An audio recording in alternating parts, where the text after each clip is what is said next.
22. Le mutos est le sens d'usage d'un langage. Voici donc comment nous définirons ce mot. Le mutos est ce langage qui, encore inadéquat, ne peut parler par le sens véritable des mots, mais seulement par celui de l'usage d'un sujet, c'est-à-dire par métaphore, par façon de parler, par périphrase et par poésie. En clair, par des idées encore inadéquates qui visent davantage à donner une idée vague de ce dont elles parlent que d'en connaître la vérité.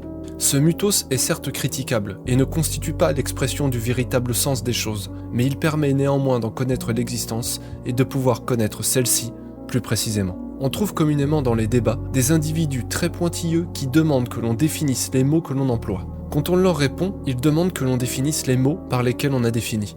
Quand on leur répond, ils demandent que l'on définisse les mots par lesquels on a défini ce que l'on a défini. Et ainsi de suite, jusqu'à ce qu'on leur dise enfin « je ne sais pas ».